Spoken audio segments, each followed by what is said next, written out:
عید کا معنی ہوتا ہے خوشی۔ عید کا معنی کیا ہوتا ہے؟ خوشی۔ میلاد کا معنی کیا ہے؟ وہ جگہ یا وہ زمانہ جس میں آپ صلی اللہ علیہ وآلہ وسلم پیدا ہوئے۔ آپ صلی اللہ علیہ وآلہ وسلم مکہ المکرمہ میں شیب بنی ہاشم میں عبداللہ بن عبد المطلب کے گھر میں پیدا ہوئے۔ یہ وہ جگہ تھی جہاں آپ صلی اللہ علیہ وسلم پیدا ہوئے، اور وہ زمانہ جس میں آپ صلی اللہ علیہ وآلہ وسلم پیدا ہوئے وہ 20 یا 22 اپریل 571 عیسوی میں آپ صلی اللہ علیہ وسلم پیدا ہوئے۔ ربیع الاول کے مہینے میں پیر کے دن صبح کے وقت سورج نکلنے کا ٹائم تھا، اس وقت آپ صلی اللہ علیہ وآلہ وسلم پیدا ہوئے۔ کون سا دن تھا وہ؟ مہینہ تو ربیع الاول کا تھا اور وہ دن پیر کا تھا، لیکن وہ تاریخ کون سی ہے اس میں شدید اختلاف ہے۔ کچھ کہتے ہیں 2 اب ربیع الاول تھا، کوئی کہتے ہیں 9، کوئی کہتے ہیں 8، کوئی کہتے ہیں 12، کوئی کہتے ہیں 16، یعنی شدید ایک اختلاف ہے۔ اور زیادہ تر مورخین جو ہے وہ گئے ہیں کہ 12 ربیع الاول کو پیدا ہوئی، لیکن یہ 12 ربیع الاول کو پیدا ہونا کسی صحیح حدیث، کسی سند سے، صحیح تاریخ سے ثابت نہیں ہے۔ اور جو صحیح بات ہے کہ قریب صحیح ہم کہہ سکتے ہیں وہ یہ ہے کہ آپ صلی اللہ علیہ وسلم 9 ربیع الاول کو پیدا ہوئے۔ اس کی وجہ یہ ہے کہ قاضی محمد سلیمان منصور پوری نے رحمت للعالمین جو کی کتاب ہے، اس میں انہوں نے یہ ساری کی ساری تاریخی روایات کو جمع کیا، ایک لمبی چوڑی بحث کی ہے۔ بحث کرنے کے بعد جس بات کو انہوں نے راجح قرار دیا ہے وہ یہ ہے کہ آپ صلی اللہ علیہ وآلہ وسلم 9 ربیع الاول کو پیدا ہوئے۔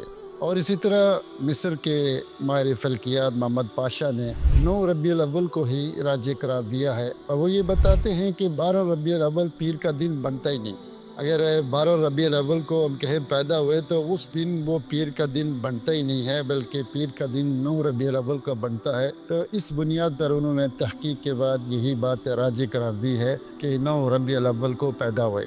100% کوئی حدیث، کوئی بات ثابت نہیں ہے کہ آپ صلی اللہ علیہ وسلم کس دن کو پیدا ہوئے، اختلاف ہے۔ جو زیادہ تر مورخین ہیں وہ 12 ربیع الاول کی طرف گئے ہیں، اور بے شمار دوسرے ان کے پاس مختلف تاریخ ہیں، کوئی 8 کو، نہ کوئی کیا کہتے ہیں 16 کو، کوئی 10 کو، کوئی 2 کو، مختلف اقوال ہیں۔ جو محققین ہیں وہ اس طرف جاتے ہیں کہ 9 ربیع الاول کو پیدا ہوئے۔ تو بہرحال تو یہ معنی ہے کس کا؟ ربیع الاول کا، یعنی عید میلاد نہیں، یہ معنی ہے میلاد النبی صلی اللہ علیہ وسلم کا۔ یہ وہ جگہ یا وہ زمانہ جس میں آپ صلی اللہ علیہ وآلہ وسلم پیدا ہوئے، اور یہی معنی نبی صلی اللہ علیہ وسلم کے زمانے میں مراد لیا جاتا تھا، اور یہی معنی صحابہ خلفائے راشدین کے زمانے میں، تابعین کے، تبع تابعین کے زمانے میں مراد لیا جاتا تھا۔ پھر اس کے بعد دولت فاطمیہ آئی جو 362 ہجری میں مصر میں قائم ہوئی تھی، اور 567 ہجری میں یہ ختم ہو گئی۔ یہ تقریباً 2 صدیاں یہ رہی ہے۔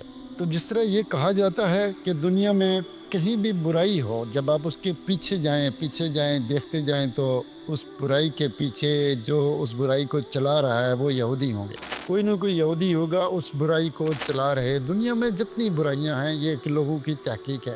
اسی طرح یہ بھی تحقیق ہے کہ مسلمانوں کے پاس جتنی بھی یہ بدعات ہیں، خرافات ہیں، آپ اس کے پیچھے جائیں تو وہ دولت فاطمیہ میں آپ کو مل جائے گی۔ ان کے جو بڑے بڑے تھے سر خیل، جو اپنے آپ کو لوگوں کو کہتے تھے سجدے کرو، اپنے آپ کو الہ کہتے تھے، الوہیت کا دعویٰ کرتے تھے، اور انہی کے کرامتہ تھے جس نے بیت اللہ کے پر حملہ کیا، حجاج کو قتل کیا، حجر اسود کو نکال کر اپنے علاقے میں لے کر آئے، 22 سال وہاں رہا حجر اسود، پھر وہ واپس گیا۔ تو ان کی ایک خرافات لمبی ہے، ایک لمبا چوڑا حساب کتاب ہے۔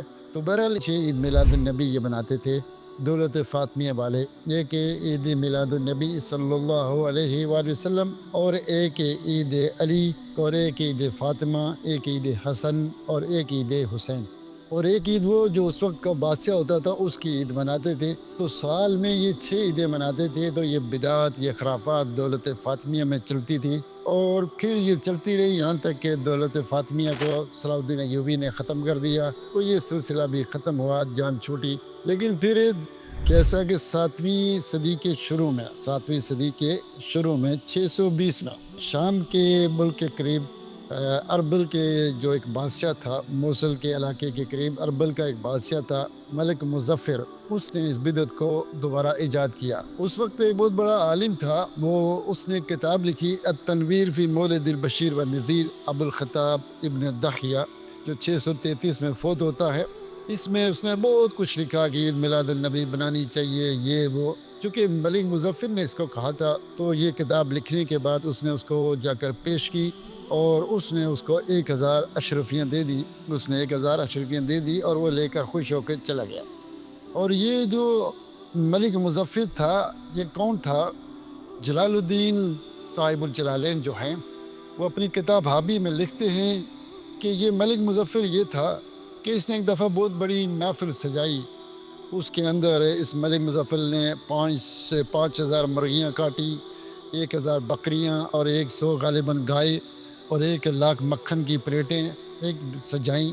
پھر اس میں ایک بہت بڑی محفل ہوئی، موسیقی ہوتی رہی، قوالیاں ہوتے رہے، سب کچھ ہوتا رہا۔ پھر اس کے بعد ڈانس پارٹی چلی، پھر ناچنے شروع ہو گئے، پھر ملک مظفر خود بھی ناچنا شروع ہو گیا۔ تو یہ لوگ جو تھے، ان کے انداز کچھ اس طرح کے تھے۔ یہ جرح و تعدیل کی کتابیں اٹھائیں تو اس کے اندر یہ مختلف علماء کے اقوال ہمیں ملتے ہیں، ائمۃ الجرح و تعدیل وہ کہتے ہیں، اور خاص کر کے ابن حجر عسقلانی کہتے ہیں لسان المیزان کے اندر کہ رأیت الناس مجتمعین علی کذبہ و وضعہ، کہ لوگ اس بات پر جمع تھے کہ یہ ملک مظفر یہ کیا کرتا تھا، یہ جھوٹ بولتا تھا، جھوٹی باتیں کرتا تھا، یہ کذاب اور دجال تھا، اس میں کوئی شک نہیں تھا۔ تاج الدین فاقیانی لکھتے ہیں، اپنے ایک رسالہ لکھا، رسالۃ المولود، اس میں لکھا انہوں نے، وہ کہتے ہیں کہ اخدثہ البتالون والکذابون والدجالون، کہ اس کو جھوٹے لوگوں نے، دجال لوگوں نے اور باطل لوگوں نے اس بدعت کو ایجاد کیا۔ کھانے پینے کے دھندے تھے، اس طرح سے کرتے تھے۔ اور اس کے بارے میں وہ لکھتے ہیں میزان الاعتدال کے اندر، جسے ابن دخیہ کلبی کے بارے میں، کانا ید الاشیاء لا حقیقت لہا، یہ کیسی باتیں کرتا تھا جس کی کوئی حقیقت نہیں ہوتی تھی، کہ فاطمہ کی روح جو نا میری بیوی کے اندر آ گئی، علی کی روح میرے اندر آ گئی، اوٹ فوٹ باتیں، الٹی سیدھی باتیں کرتا تھا۔ پھر آگے لکھنے کانا خبیث اللسان احمق شدید الکبر، یہ بڑا خبیث اللسان تھا، احمق بیوقوف تھا، شدید الکبر بہت متکبر تھا، قلیل النظر فی امور الدین، دین کے معاملے میں بہت کچھ نہیں آتا تھا، ایسا معمولی انسان تھا۔ لیکن اس نے یہ کتاب لکھی اور کتاب بڑی پھیلی۔ ملک مظفر نے چونکہ بادشاہ تھا، بادشاہ جب کسی کو پھیلاتے ہیں تو خوب پھیلتے ہیں، اس طرح سے یہ بدعتیں دوبارہ لوگوں میں مشہور ہو گئی۔ تو اگر ہم اس چیز کو دیکھیں، آگے چلتی گئی، مختلف ملکوں میں پھیلتی گئی۔ 22 یہ جولائی بنتا ہے، جولائی کو، یعنی کہ 7ویں مہینے کی 22 تاریخ 1964 کو، کوستان ایک اخبار ہے جو پنجاب سے چھپتی ہے، اس کے اندر ایک بڑی خبر چھپی، ہیڈ لائن۔ وہ سب سے پہلی خبر یہ تھی کہ سب سے پہلے عید میلاد النبی جو ہے لاہور میں موچی دروازہ پر جو عید میلاد النبی کا جلسہ وہ منائی گئی، کب؟ 5/7/1933 میں، 5/7/1933 میں سب سے پہلے لاہور میں، یعنی پنجاب لاہور میں موچی دروازہ میں سب سے پہلے یہ جلسہ ہوا۔ اس سے پہلے کبھی پنجاب میں یہ جلسہ نہیں ہوا تھا۔ یعنی آہستہ آہستہ مختلف ملکوں میں پھیلتی رہی، یہ کہانی چلتی رہی، آگے بات پھیلتی رہی۔ تو تاریخی روایت سے جیسے میں نے آپ کو بتایا کہ اختلاف ہے کہ آپ صلی اللہ علیہ وسلم کیا پیدا ہوئے، کوئی 12 کو بتلا رہا ہے، کوئی 9 کو، کوئی 8 کو، کوئی 2 کو، کوئی 16 کو، اختلاف نہیں۔ اور آج تک کسی صحیح سند سے، چاہے تاریخی ہے کہ جو بھی روایت ہیں، کسی بھی صحیح تاریخ سے آج تک یہ ثابت نہیں ہو سکا ہے کہ اللہ کے رسول صلی اللہ علیہ وسلم کب پیدا ہوئے۔ حتیٰ کہ تاریخ وفات میں بھی اختلاف ہے۔ اور اللہ رب العزت نے جتنے انبیاء پیدا ہوئے، جتنے رسول آئے ہیں، کسی کی بھی تاریخ و پیدائش کو اور وفات کو اس کو مین مرکز نہیں بنایا، کسی کا نہیں پتا، چونکہ اللہ کے ہاں یہ کوئی موضوع ہی نہیں تھا کہ فلاں نبی کب پیدا ہوا، کب فوت ہوا، اس کے مرنے پہ برسی بنائے، پیدا ہونے پہ برسی بنائے، یہ موضوع ہی نہیں تھا، ورنہ قرآن کی حروف اللہ تعالیٰ اس کو بنا دیتا، نبی صلی اللہ علیہ وسلم اس کو خود بتاتے، لیکن اسلام نے اس کا کوئی تصور بھی نہیں کیا، کسی زمانے میں موضوع ہی نہیں تھا۔ اور اگر اللہ کے رسول صلی اللہ علیہ وسلم سے پوچھا گیا، آپ پیر کو روزہ رکھتے تھے، آپ صلی اللہ علیہ وسلم نے کہا کہ یہ وہ پیر کا دن وہ ہے کہ ولدت فیہ و بعثت فیہ، اور کما قال صلی اللہ علیہ وسلم کہ مجھے اس دن اللہ نے پیدا کیا اور اس دن مجھے اللہ نے رسول بنا کر بھیجا۔ گویا کہ پیر کے دن اللہ کے رسول روزہ رکھتے تھے، تو روزہ رکھنے کا معنی یہ ہے کہ شکرانے کے طور پر اللہ کے رسول روزہ رکھتے تھے۔ جب روزہ رکھتے تھے پیر کے دن، تو پیر تو ہر ہفتے کو آتا ہے، آپ صلی اللہ علیہ وسلم ہر ہفتے کو، ہر مہینے کو روزہ یہ کام کرتے تھے۔ اگر نبی صلی اللہ علیہ وسلم کا طریقہ اپنانا ہی ہے، خوشی ہونا ہی ہے، تو آپ ہر پیر کو روزہ رکھیں، چونکہ اللہ کے رسول صلی اللہ علیہ وسلم کا طریقہ اور سنت یہ ہے کہ اس پر دن روزہ رکھے۔